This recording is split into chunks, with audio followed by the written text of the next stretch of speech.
It's a nice combination of factors. I think first of all, the biggest influence was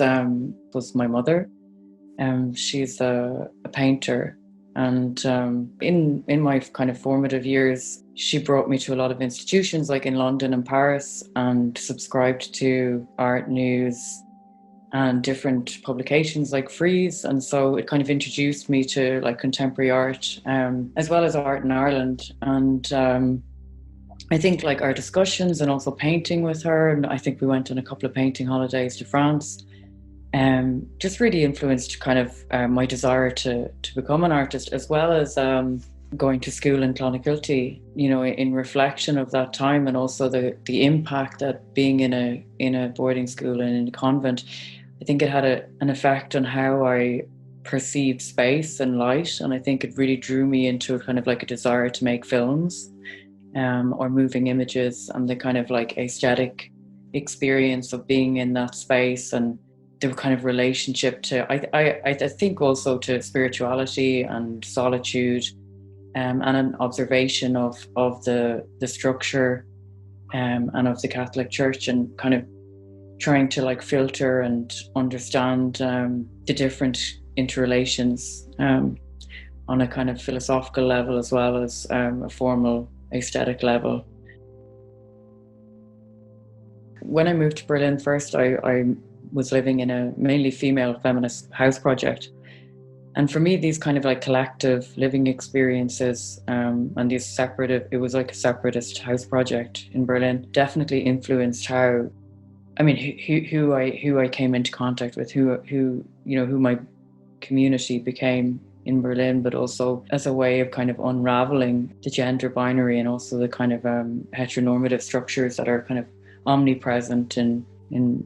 Ireland, but also in most societies. So I started to like really look into kind of dualism and Western kind of constructions of heteronormativity, and trying to understand on a philosophical level like how it relates back to kind of subject-object relations and visibility, and the whole kind of epistemological structures that inform society and on art and representation. I guess that's what Prototypes grew out of, the desire to kind of to allow these different strands and threads that I was interested in, and the kind of relationship between community and the individual in relation to kind of an expanded experience. So I was planning to make an animation that was more of kind of like auto theory, in this kind of fantastical dream landscape. And then it just grew into more of like collaborative types of meetings, where I created this dream workshop and invited some other people I knew, and then it became more kind of leaning towards like gender and the relationships between trans experience, and an exploration of if that existed in the body or if it existed in the psyche. And then it kind of grew into like looking at it in a more of a philosophical way. So then at the same time, on a production level, there was actually 5 or 6 people that I was working with. So, but it was kind of like reduced to 3. And I think in this way of like working with more people, for me, it's like the more people was like the more expansive the kind of the narratives around like experience, or just in terms of representation as well. So multiplicity is something that's kind of, and repetition is something that's important for me anyway as a filmmaker. And I couldn't really condense that into like an essay film or a documentary style film. So I was kind of just following the lead of who and how I was interacting with the people that I was working with, as well as the kind of the ideas that were being kind of filtered through the inquiry. In Prototype 2, I worked with a bigger cast, and there was 2 cameras, and a lot of it was like there was these different games that I designed, like with the director of the Fictional Institute, who was a holographic host. And so we designed these live action role plays, and those games then were influenced by explorations or methods used in anti-psychiatry and in kind of formats that were like non-hierarchical and tried to like dissipate the relationship between the analyst and the client, let's say, so that there was like a multiplicity of different voices and interactions for exploring the psyche and I guess sites of some of the areas that I was interested in relation to gender and the ego and representation. One of those exercises was where the protagonists were holding a mirror that was in the shape of a phone. And they were speaking to their pseudo other self who exists in the digital world. And that digital world could also be like a parallel universe. So like borrowing kind of ideas from science fiction and tropes that kind of lead into like speculative futurism and utopianist types of narratives within specifically feminist science fiction writers like Ursula K. Le Guin and Octavia Butler, and kind of looking at how kind of fantastical sci-fi literature was allowing for other genders and other kind of like manifestations of difference to be played out. The premise of Prototype 2 was that they could go to this portal at the end of the film, and one of the main characters, Nika, who we see going to the portal at the end of the film, then could like transcend into this other parallel world. So in Prototype 3, the viewer then is transported into this kind of digital landscape, and which is a virtual reality work. And so I was also questioning like, well, so where is gender if we're disembodied from gender? And so the work became more of like an exploration of this kind of post-apocalyptic landscape where humans have kind of become obsolete, and kind of after climate disaster destroys biological life. And so I made this work by scanning two different sites in Berlin. I like to use real settings in the virtual plane as well, that give a kind of a grounding within, I guess, to kind of like an ambiguous in-between time of like a kind of a post-apocalyptic neoliberal disaster zone. The impact that it's had has been, that the work hasn't really been shown because it's a VR work and it's very difficult because of the restrictions. And then also, on a philosophical level, like, how this kind of new methods of distancing, but also the kind of the hyper narratives around politics on the left and the right, and how they are like being kind of activated in different ways. And we've had a lot of protests here that is a kind of an ironic way of seeing the far right, especially in there's a lot of far right neo-Nazi organized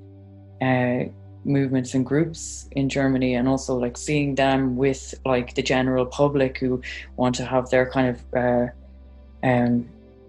their civic rights back, as well as this kind of anti 5G movement there's a lot of yoga people that want to like the world to focus back on the breath, and that looking at the kind of zootrophic diseases and the effect that they're having on the lungs, and then the kind of over industrialization of animals, and how all of that is affecting public health and individual health and the creation of these diseases. So I think all of these kind of like meta narratives that are like just like really kind of like in our immediate realities now in a practical level, like, and how it's impeding our lives and movement and interactions is just kind of like phenomenal. It's like, it's unprecedented. So it filters in definitely into like, I've since making new maps of hyperspace, I've really, and then beginning this research grant, I've been able to slow down and really kind of focus on the research, and allowing time after making prototypes, which was like a 5-year project, really a 4.5-year project, to focus on the research, and I'm beginning to think about making a performance with different protagonists, but how to integrate virtual reality into that. And I think it's something that I'm beginning to work more within, but also on a social level. Like within the research group, I've invited many artists that are based in Berlin that are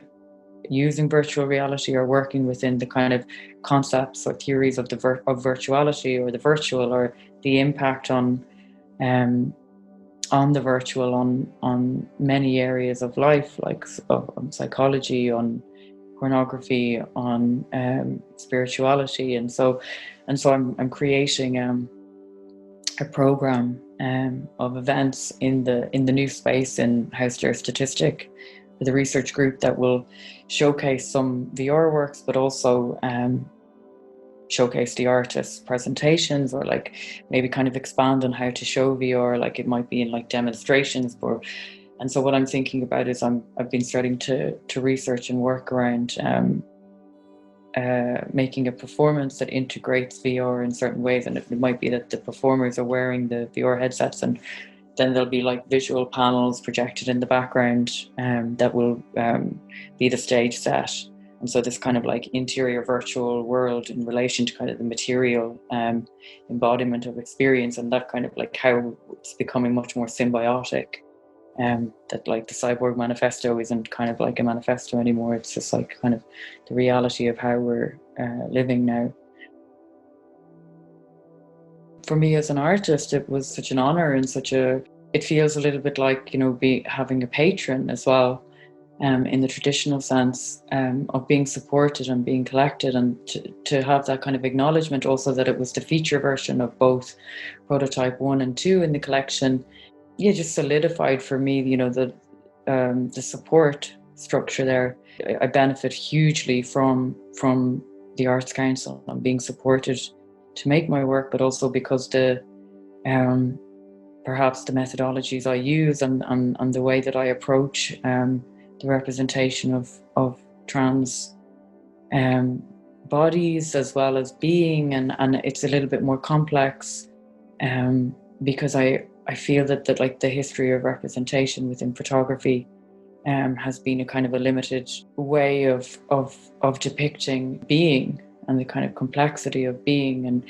and that's always individual, and there is no kind of one way of representing individuality. And also with queer and trans people, it's such kind of